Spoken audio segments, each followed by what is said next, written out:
Jumpa lagi dengan saya Indrianti di channel Haji Makmunir Channel.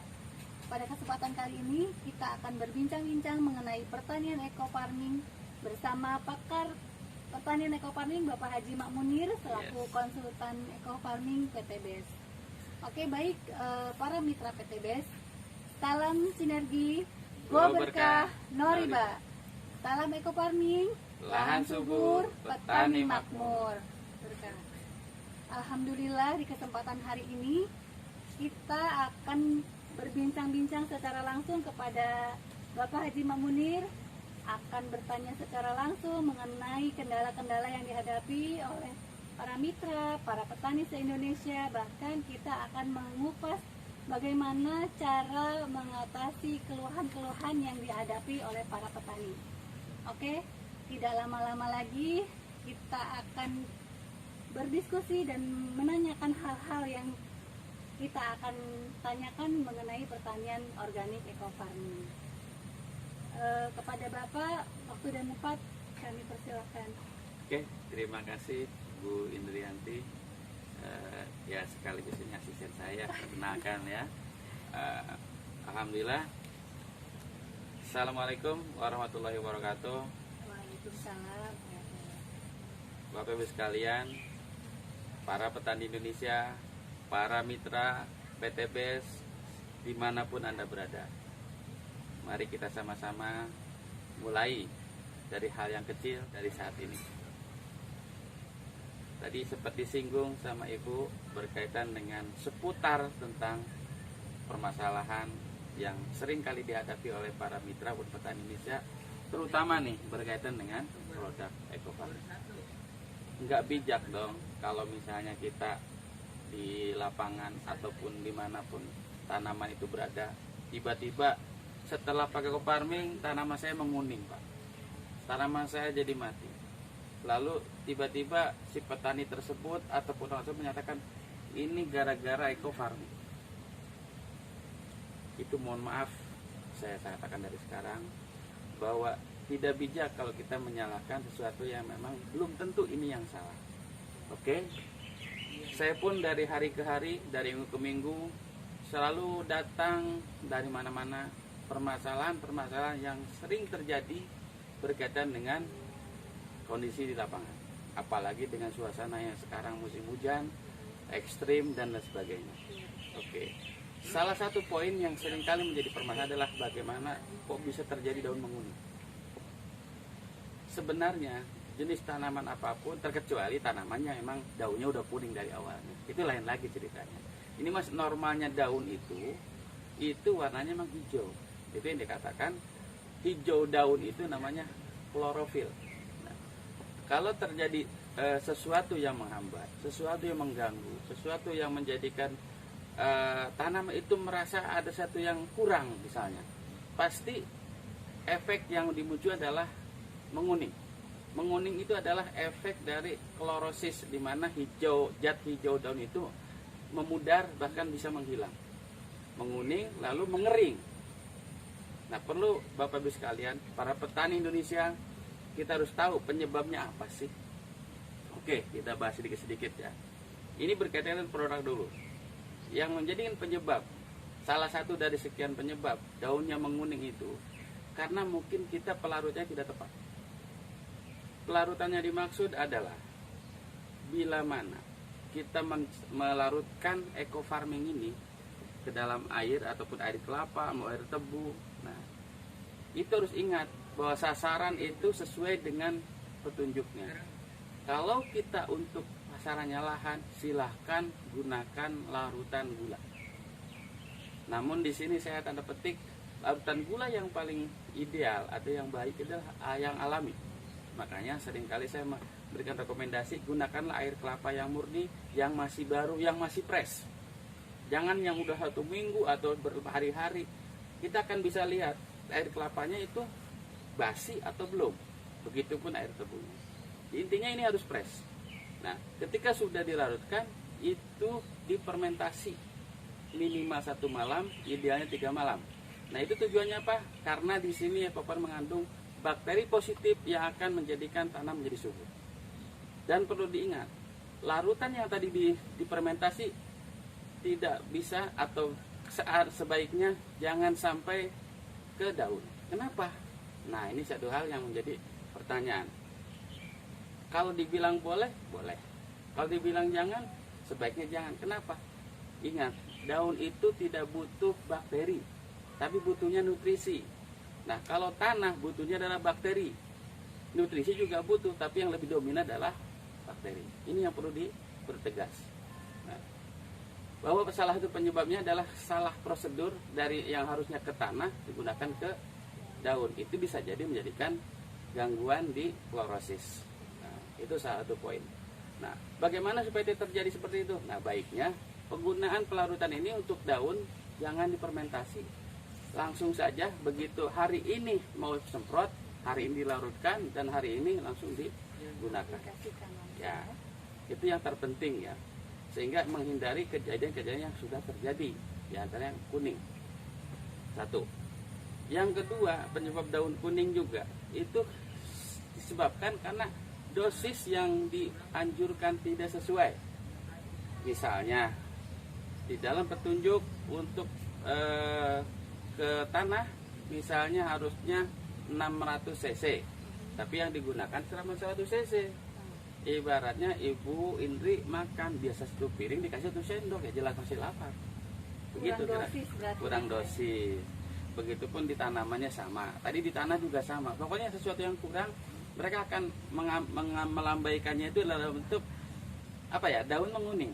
Slow respon juga. Ya, artinya kekurangan dosis itu juga salah satu poin yang menjadikan tanaman itu menguning. Itu yang berkaitan dengan ini.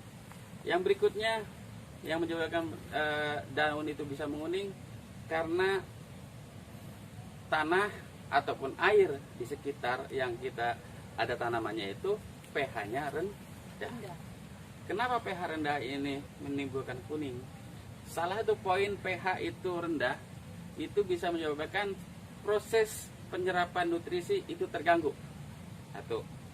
Yang kedua, kalau misalnya pH-nya terlalu rendah, keasamannya tinggi, itu menimbulkan keracunan di dalam tanah maupun tanaman, sehingga efek kuning pasti terjadi. Yang keempat, ya, bisa aja penyebabnya itu selain pH-nya itu rendah, biasanya juga krisis air.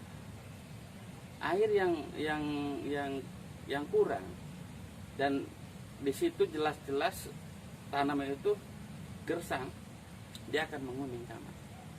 Intinya tanaman tuh ibaratnya kayak, maaf ya Bu Indri, kalau bayi itu dia apapun yang dia pasti nangis, pengen sesuatu pengen nangis, semua serba nangis, anggap aja seperti itu. Jadi kurang pasokan air ya. Bisa aja pengen pipis, kalau bayi tetap nangis. Iya kan? Jadi respon tanaman itu sama, dia akan menguning. Cuman kita harus membaca situasi kuningnya apa sebabnya. Ya kan, tadi pertama bisa aja tadi proses larutan yang keliru, ya kan, tidak tepat. Terus juga dosisnya kurang. Ketiganya pH-nya 4 adalah pH-nya rendah, gitu kan. Ada lagi tadi krisis air, dia kekurangan air, ibaratnya kita makan tidak minum, gimana sih? Tetap dia akan merasakan kuning tadi. Terus ada lagi ya, selain tadi itu yang sering terjadi dan banyak sekali terjadi, itu karena gangguan hama. Karena gangguan hama itu ada sesuatu jaringnya yang terputus. Ibarat kabel mana yang putus, untung aja nggak konslet kan gitu. Jadi kalau udah ada jaringan terputus, dia akan menguning juga. Contoh kalau di padi itu udah di pangkalnya kena, keputus sama ulet, ya dia akan ke atasnya menguning. Atau akarnya terganggu juga menguning. Hampir semuanya. Penyakit pun sama, dia akan menguning, cuman beda loh. Jadi kalau namanya daun menguning itu kita mulainya ibarat ini daun ya, ini daun ya, anggaplah apa ini daun. Ini ujungnya apakah dari bawah kuningnya atau misalnya keseluruhan atau sebagian, itu akan bisa membedakan. Yang pasti kalau penyebabnya hama pasti ada bekas gigitannya, bisa di dalam bisa di luar. Kalau di luar mending kelihatan ada bekasnya. Nah ini yang nggak kelihatan juga di dalam. Begitupun penyebab penyakit sama, ada bekas bercaknya, seperti kayak luka membulat, dia ini melebar dan sebagainya. Nah Terus ada lagi penyebabnya itu diantaranya untuk daerah-daerah tertentu ya. Mungkin tadi kalau masalah asam itu pH ya sebenarnya kita bisa saja menggunakan alat bantu ya supaya enak. Ini ukur pH-nya berapa. Nanti ini juga bisa diukur fertility-nya berapa. Nah ini juga alat bantu untuk mengukur bagaimana pH itu bisa kita ketahui gitu kan. Ada satu lagi di daerah-daerah tertentu seperti daerah di sekitar pantai biasanya akan berhubungan dengan kadar garam. Itu juga sama. Ketika kadar garamnya itu naik ya, dia akan naik ke permukaan tanah, tetap daun akan menguning. Ada Jadi responnya ternyata juga ya, Pak, ya? banyak ragamnya daun kuning itu. Jadi nggak bisa di satu sisi aja. Nah maka dari itu Bapak-Ibu sekalian, untuk selanjutnya ya kita sudah paham bagaimana kendala kuning itu kita harus bisa menyikapi apa sebab dan sebabnya. Makanya kalau bertanya tentang daun menguning itu jangan hanya cerita, tapi kalau perlu dengan gambarnya, videonya kirim ke saya. Nanti biar saya akan bisa melihat, mengamati kesimpulannya seperti apa. Bab kami di sini berorganik ya, pupuknya organik. Nah saya berharap nanti untuk penanganan hama, penanganan penyakit, upayakan yang organik dulu. Supaya apa? Supaya nantinya sehat Bu Indri. Bu Indri kan kalau sehat seneng kan, bahagia kan. Apalagi ya memang di segala sesuatunya tidak ada masalah kan gitu di dalamnya. Nah mungkin nanti di season berikutnya saya akan sedikit menggambarkan ya. Tadi ini alat pendukung pH, ini juga kesuburan ya mungkin parameter sudah nggak aneh ya. Ini kan untuk alat kesuburan deteksi untuk kesuburan tanah. Artinya gini, suka ada bertanya begini, Pak Bu, kalau misalnya hanya ini aja boleh nggak? Nah, pertanyaan bukan boleh tidak boleh, ya kita harus selidiki dulu pH-nya berapa, kesuburannya berapa. Pakai alat ini juga bisa untuk kesuburan. Nah, kalau segala sesuatunya sudah tersedia di tanah itu ada bahan organik, ada pH-nya juga nggak terlalu parah sekali. Nah, insya Allah pH juga ini bisa bantu, cuman secara perlahan. Artinya masalah penggunaan murni ini bisa saja terjadi kalau dengan kondisi dicek dulu pH-nya tidak terlalu parah, terus kesuburan juga tidak terlalu miskin. Oke. Kalau seandainya nih Pak, pH-nya rendah, nah tindakan awalnya untuk kita nanti selanjutnya pakai eco farming sebaiknya bagaimana tuh Pak? Nah untuk penanganan pH ini kita lebih pastinya Bu ya cek dulu. Nah ini contohnya air nih, kita coba tes berapa pH-nya. Nah seperti ini pH-nya kita tunggu sebenarnya sampai sekitar 3-5 menit ya. Nah, nanti kalau misalnya menunjukkan ini supaya lebih ini aja, intinya gini, ini kan pewarnaan, ada warna hijau, ada warna merah. Semakin hijau semakin bagus, semakin merah semakin buruk gitu kan. Nah di sini seandainya tadi pertanyaan kalau pH-nya rendah bagaimana, kita untuk mengantisipasi, dan itu sudah umum di petani, gunakanlah dolomit. Karena dolomit itu mengandung kadar kalsium dan magnesium ya tinggi. Di sini juga ada, cuman nggak terlalu tinggi, makanya prosesnya bertahap kalau ini. Kalau dengan dolomit insya Allah instan. Nah kalau pH-nya tinggi misalnya, nah itu bisa menggunakan belerang atau sejenis asam-asam yang memang bisa menurunkan pH tersebut. Terus untuk menyikapi kendala di lapangan Pak, kan banyak yang mengeluh saat ini nih, cuaca lagi ekstrim banget kan. Nah banyak kutu kebul, terusnya daunnya menguning, itu ada nggak sih Pak? Maksudnya ada trik-trik lah, racikan apa yang bisa kita buat secara sederhana di rumah untuk mengatasi hal tersebut? Oke baik Bu, kita mungkin beberapa menit lagi kita akan ini ya. Ini ada oleh-oleh dari dapur. Ini apa Bapak sekalian? Ini ternyata cuman hanya kulit bawang. Nah, kulit bawang ini sangat bermanfaat ya untuk menjadikan selain mengandung GBT ya, juga mengandung zat yang memang bisa menjadikan penangkal ataupun menjadi pencegah ataupun bisa mengatasi masalah ulat ya. di dalam ini apa namanya, kulit bawang ini mengandung senyawa asetogenin ya, dimana dalam konsentrasi itu bisa menjadikan ulat atau kutu kebul setidaknya dia akan pergi gitu. Kita intinya mengusir, membuat tidak betah, yang intinya dia akan dengan sendirinya akan pergi sendiri lah gitu. Dengan cara yang ramah lingkungan, tidak menjadikan tanaman juga menjadi beracun. Caranya sederhana, baik Bu Indri kita praktekkan aja, ada 2 tempat ya. Ya. Jadi ternyata untuk ulat, ternyata untuk kutu-kutuan, kutu kebul semacam itu ya, itu bisa dari kulit bawang ini kita bawang putih. Nah, selain untuk mengandung mengusir hama, ini bisa menjadi JPT. Ya. Nah, ini caranya begini saja. Ya. Direndam ya Pak ya? Direndam. Kira-kira berapa lama nih untuk waktu perendam? Minimal 2 malam ya. Minimal 2 malam. Ya, 2 malam. Nah, ini secukupnya aja lah. Intinya ini kalau perlu tambah lagi Bu. Makin lebih banyak lebih bagus ya Pak ya. ya. Ini aromanya bawang tahu sendiri kan Pak, Bu. Bawang kalau orang ngiris bawang udah perih. Nah, nanti juga binatang yang mendekat dia nggak berani perih lihatnya. Oke? Ini bermanfaat ya. Jadi nanti ini kita akan fermentasi selama minimal 2 malam ya Pak? Ya, 2 malam. Nah, ini dari anggap ini limbah dapur. Limbah dapur yang sifatnya itu bisa aja dibuang begitu saja oleh ibu-ibu, ya kan? Nah, ini silahkan dimanfaatkan. Tapi kali ini kita manfaatkan ya teman-teman ya. Lalu Terus kita tutup ya Pak Ji? Ya, tutup aja rapat. Nah, nanti fermentasi selama 2 malam. Nanti airnya berubah loh. Ini nanti airnya berubah kayak menguning. Nah, ini nanti diambil airnya saja. Bawangnya mah tidak usah. Saring ya, kita saring ya. Disaring nanti. Dan satu lagi nih, ini nasi ini makanan kita kan ya. Nah, ini juga bisa buat membantu fermentasi. Nanti kalau udah direndam ya selama minimal 2 malam. Ini bermanfaat buat mengusir kutu kebul, ya. Simpel sekali, cuma nasi ya Pak Ya. Nasinya mau nasi yang masih baru boleh, nasi yang sudah bekas boleh. Pokoknya sesuatu yang limbah itu ternyata banyak manfaatnya. Cuma karena kita tidak tahu kegunaannya, jadi kita nggak pernah melakukan itu.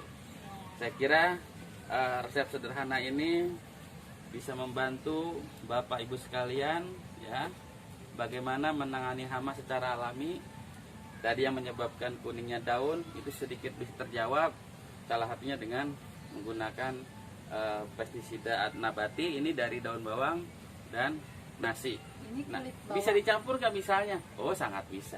Boleh ya dicampur. Terus kalaupun diaplikasikan dengan ini disatukan, oh sangat bisa, gitu kan? Sebenarnya kalau mau bicara pestisida nabati, banyak bahan-bahan yang bisa digunakan. Mulai dari daun-daunan. Misalnya kalau untuk keong mas, ya bisa daun-daun sembung, bisa daun akar tuba, patah tulang, dan lain sebagainya. Daun tembakau, pokoknya daun-daunan yang sifatnya gini ya. Kalau namanya pestisida nabati itu, kalau enggak yang pahit, ya, yang baunya menyengat, atau dia rasanya yang pedas.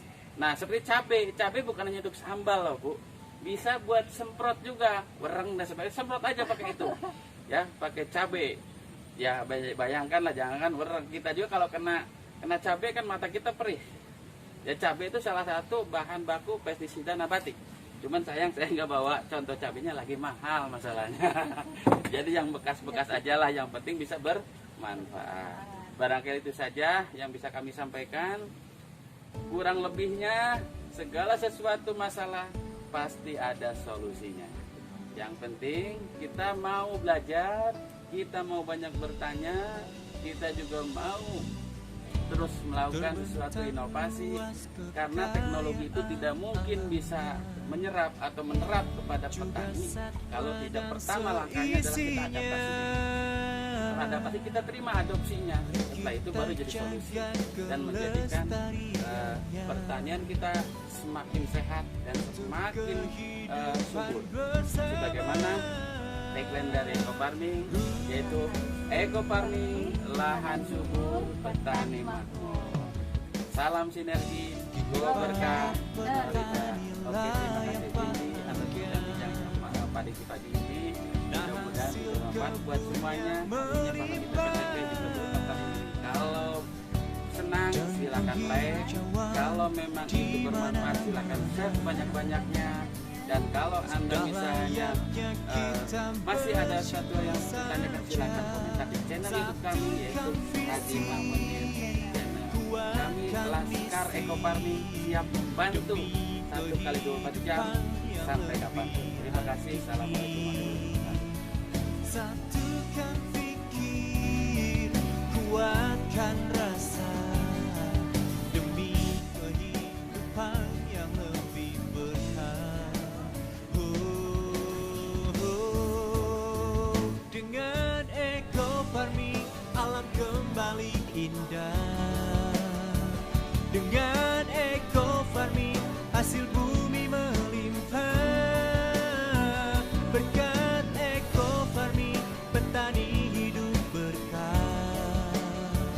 Karena Eco Farming bumi pun subur, petani makmur, jaya Indonesia.